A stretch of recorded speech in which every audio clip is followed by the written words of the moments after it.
حضرت سلیمان علیہ السلام نے جنات کو حکم دیا کہ شہر میں داخل ہونے والے راستے پر سونے چاندی کی اینٹوں کا فرش بچھا دیا جائے۔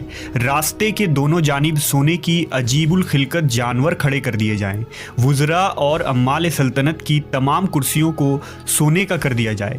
دربار کو ہیرے جواہرات سے مزین کیا جائے۔ ادھر بلقیس نے حضرت سلیمان علیہ السلام کے لیے تحائف روانہ کیے، جن میں سونے کی اینٹیں، جواہرات، غلام، کنیزیں اور ملکہ کا ایک خط بھی تھا۔ جب یہ تمام تحائف لے کر قاصد حضرت سلیمان علیہ السلام کے دربار میں پہنچے اور انہوں نے یہ سب دیکھا تو شرمندہ ہوئے۔ حضرت سلیمان علیہ السلام نے ملکہ کے قاصدوں سے کہا، کیا تم لوگ مال سے میری مدد کرنا چاہتے ہو؟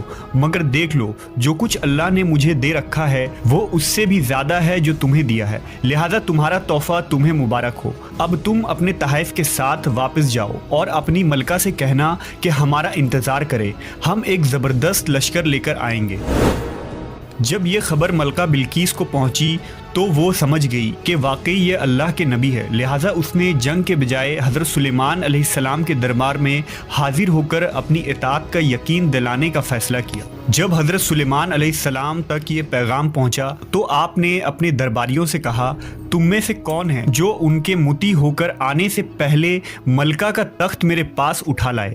ایک دیو ہیکل جن نے کہا، آپ کے دربار کو برخاست کرنے سے پہلے میں اسے لا سکتا ہوں، میں اس کام کی پوری قوت رکھتا ہوں اور امانت دار بھی ہوں۔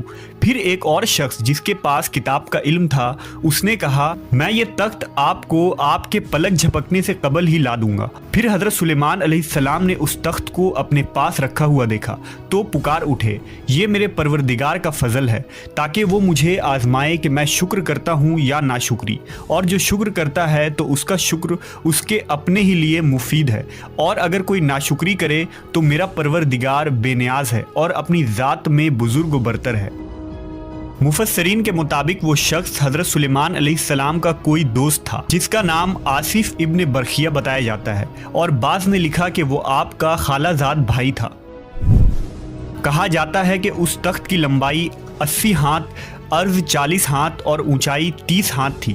اس میں موتی، سرخ، یاقوت، سبز زمرد جڑے ہوئے تھے۔ حضرت سلیمان علیہ السلام نے اس تخت میں رد و بدل کر دیا اور اسے پہلے سے بھی بہتر بنا دیا۔ جب ملکہ بلقیس حضرت سلیمان علیہ السلام کے دربار میں حاضر ہوئی تو آپ نے پوچھا، کیا تمہارا تخت بھی اسی طرح کا ہے؟ اس نے کہا، یہ تو گویا ہو بہو وہی ہے، اور ہمیں تو پہلے ہی معلوم ہو گیا تھا اور ہم فرما بردار ہو چکے ہیں۔ بلقیس کے آنے سے پہلے حضرت سلیمان علیہ السلام نے ایسی عمارت بنانے کا حکم دیا جس کا فرش شیشے کا ہو، نیچے پانی جاری ہو، پانی میں مچھلیاں اور دوسرے آبی جانور ہوں۔ حضرت سلیمان علیہ السلام اس عمارت میں اپنے شاہی تخت پر جلوہ افروز تھے، اور شیشے کے نیچے سے پانی اپنی پوری آب و تاب سے بہہ رہا تھا، جبکہ اس کے اوپر شیشہ نظر نہیں آتا تھا۔ بلقیس کو اس محل میں لایا گیا۔ جب اس نے فرش کو دیکھا تو سمجھی کہ یہ پانی کا ایک حوض ہے، لہذا اپنی پنڈلیا سے کپڑا اٹھا لیا۔ سلیمان علیہ السلام نے کہا، یہ تو شیشے کا چکنا فرش ہے۔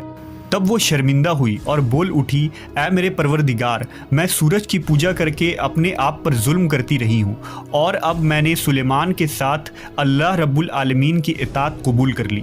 لہٰذا بلقیس پر یہ ظاہر ہو گیا کہ جس طرح وہ شیشے کے صحن کو پانی کا لہریں مارنے والا گہرا حوض سمجھ بیٹھی، اسی طرح اس نے اور اس کی قوم نے سورج کی چمک اور دمک دیکھ کر اسے معبود اور خدا سمجھ بیٹھے۔ اسے اپنی فاش غلطی پر نہایت ہی شرمندگی ہوئی۔ بعض مورخین نے لکھا کہ اس واقعے کے بعد ملکہ سبا مسلمان ہو گئی اور حضرت سلیمان علیہ السلام کے نکاح میں آ گئی، جبکہ بعض نے لکھا کہ آپ نے بلقیس کو یمن واپس بھیج دیا اور اس کے لیے وہاں 3 بڑے محل تعمیر کروائے۔